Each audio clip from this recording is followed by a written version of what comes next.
자, 정의연 문제 살펴보겠습니다. 안성 쉼터 관련해서 처음에 그 10억으로는 마포나 서울에 마땅한 땅이 없어서 안성까지 가서 그 7억 얼마인가 주고 사서 3억 얼마에 팔면서 지금 논란이 불거졌는데, 그런데 그때도 이미 서울에 우리 위안부 할머니들 위한 쉼터가 있었다. 또 이런 내용이 나왔어요.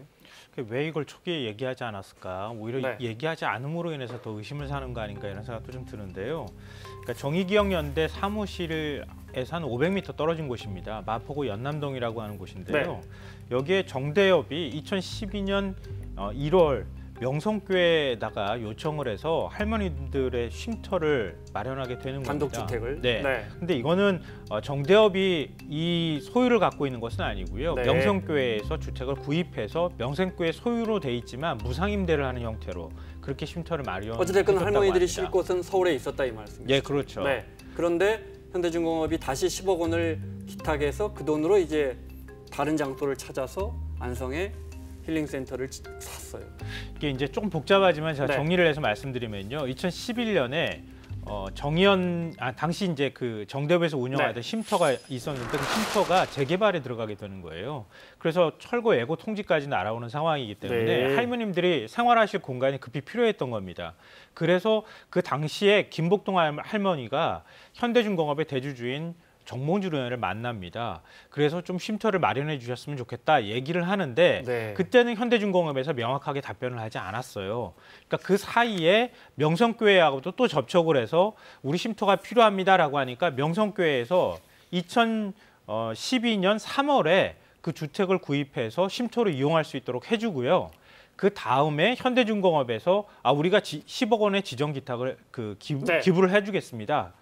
이렇게 결정이 난 걸 통보를 해주니까 정의연 쪽에서 그럼 우리가 그냥 쉼터를 별도로 구입을 해보자. 그렇게 하면서 어떻게 하다가 두 곳이 돼버렸군요. 예, 그렇죠. 그렇게 해가지고 직접 우리가 구입을 한번 해보고 어차피 현대중공업에서 10억 원이라고 하는 지정위탁을 해줬으니까 그걸 가지고 정의연 소유의 쉼터를 마련해보자라고 해서 경기도 주변을 다니다가 안성에 쉼터를 마련하게 됐다는 겁니다. 이 부분에 대한 그 윤미향 당선인의 해명 들어보겠습니다. 10억으로 그 마포의 어느 곳에도 그 집을 살 수도 없었고요. 박물관 옆에도 사실은 거의 20억 원 아니면 팔 수 없다라는 그런 뭐랄까요, 주인들의 입장, 또 부동산 업자들의 그런 판단들 이게 있어서 저희가 서울에서 그 금액으로 도저히 찾을 수 없어서 정말 조금 많은 기간을 그곳에서 헤맬 수밖에 없었어요. 일각에서는 그때 왜 10억으로 마포에서 집을 못 사냐?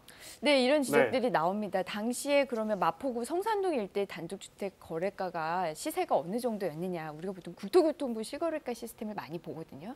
그때 보니까 2013년도에 성산동에서 거래된 그 비슷한 면적, 그 안성쉼터와 비슷한 면적의 그 주택은 뭐 7억 원에서 뭐 5억 원에서 7억 원 사이, 뭐 이 사이에서 매매가 됐다라는 거예요. 그런데 단순히 우리가 주택 가격을 면적만으로는 비교할 수는 없죠. 단독주택을. 그게 뭐 위치도 있을 거고 연식도 있을 거고 하니까요. 뭐 여하튼 그런데 보도된 거에 의하면 어쨌든 임금 부동산 중개업자는 2013년도에 60평 정도 되는 집이 20억이라는 것은 터무니없다. 왜냐하면 그 윤미향 씨가 20억 정도였다라는 이야기도 나왔거든요. 그 점에 대해서는 이제 반박하는 인터뷰가 좀 나오고 있습니다. 네.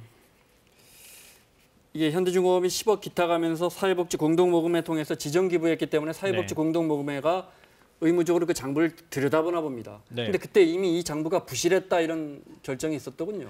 그러니까 안성쉼터가 2013년 9월부터 본격적으로 운영에 들어가게 됐는데요. 2015년 연말에 이제 평가를 한 거예요. 공동모금회에서 평가를 해보니까 사업평가에서는 A부터 F까지 5단계의 평가가 있는데 C등급을 받았습니다. 그러니까 이것도 좀 낮은 평가를 받은 것이고요. 그리고 회계평가에서는 세금이나 서류나 이런 영수증이 미비가 됐다 그렇게 해서 F등급을 받았어요. 그러고 나니까 그 다음에 사회복지공동모금회에서 추가로 사업 진행하는 게 이 정도 낮은 평가를 받았기 때문에 어렵다. 그래서 2년 동안 이 사업 부분에 있어서 추가로 만약에 이런 지정위탁을 받거나 이렇게 하지 못하도록 일종의 제한을 하게 됩니다.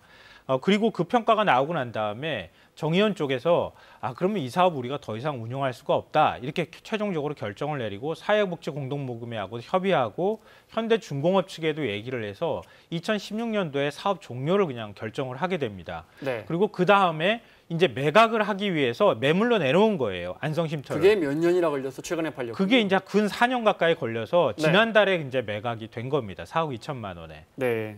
그러다 보니까 또 지난 몇 년 동안 그 쉼터를 제대로 활용도 못하고. 그렇죠. 네. 어중간한 상태가 되어버렸던 거죠.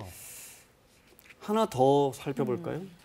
콩고 출신의 노벨평화상 수상자 그 무쾌계가 운영하는 전시의 그 콩고에서의 그 흑인들 상대로 한 성폭력 네. 피해 지원도 하고 예방하는 그 재단에 이 무쾌계 재단에 정의연에서 기금을 보냈어요. 네. 정의연에서 보냈다는 액수하고 거기서 받았다는 액수가 달라요? 예, 2019년 8월에 정의연이 밝힌 2018년 기부금품 지출 내역입니다. 여기에 보면은요, 굉장히 가장 많은 액수예요. 약 1억 2천여만 원을 네. 말씀하신 그 네덜란드의 무쾌계 재단에 보낸 것으로 이렇게 우선 밝혔습니다. 그런데 실제로 이 무쾌계 재단이 받은 돈, 이 정의연으로부터 받은 금액은요, 14,998유로, 그러니까 우리 돈으로 하면은 약 한 2천만 원이 조금 안 되거든요. 네. 한 1억 원 정도 차이가 나죠. 정의연에서 뭐래요? 정의연에서는 우리가 그 무쾌계 재단에만 1억 2천여만 원을 다 보낸 게 아니고 여러 재단에 보내는데 그 중에 대표적인 재단만 이렇게 그러니까 나온 것이다. 무쾌계 재단 등에 그렇죠. 1억 2천만 원 보낸 거다. 네, 뒤에 등이 있다는 겁니다. 네.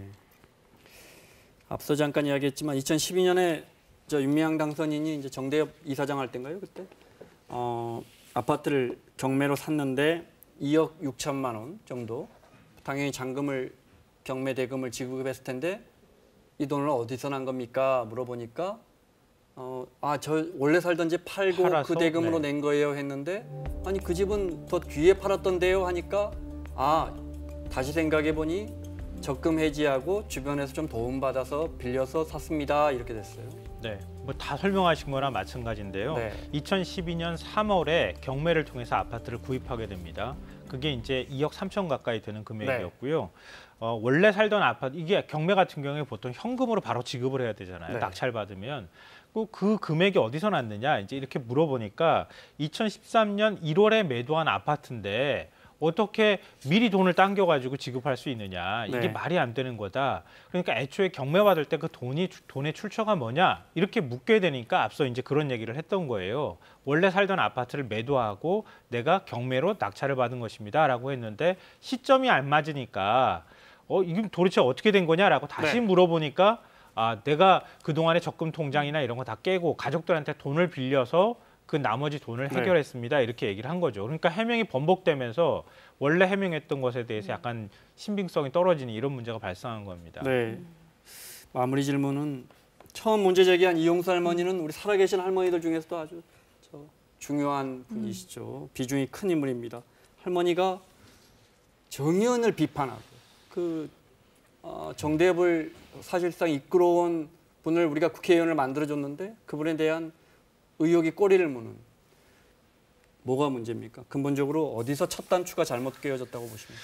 글쎄요. 지금 당사자들이 정확하게 얘기를 하고 있지 않기 때문에 제가 뭐 추측해서 말씀드리기는 어렵지만 어찌됐든 윤미향 당선인이 네. 국회의원이 되는 것에 대해서는 좀 비판적인 입장을 가지셨던 것 같아요. 정의연 문제를 다 말끔하게 해결하고 위안부 문제를 해결할 때까지 같이 해야 되는 거 아니냐 뭐 이런 생각들이 있으셨던 것 같은데요. 과연 회계 문제에 대해서 어디까지 의문을 가졌는지는 정확하지 않지만 네. 이번 사태의 핵심은 제가 볼 때는 윤미향이라고 하는 92년도에 정대협부터 시작해서 지금까지 30년 동안 활동해 오면서 시민단체가 너무 윤미향이라는 사람한테 의존해온 측면도 있는 것 같고 또 그 과정에서 회계 처리가 명확하게 되지 못한 측면이 있다. 그건 윤미향 개인이 횡령하고 이런 의혹과 관계없이 네. 그게 한꺼번에 이용수 할머님의 문제 지적으로 한꺼번에 문제가 터져 나오면서 이렇게 된 것 아닐까 싶습니다. 알겠습니다. 마무리하겠습니다. 자, 임방글 변호사, 김성환 평론가 수고하셨고요. 사사건건 내일 이 시간에 돌아오겠습니다. 고맙습니다.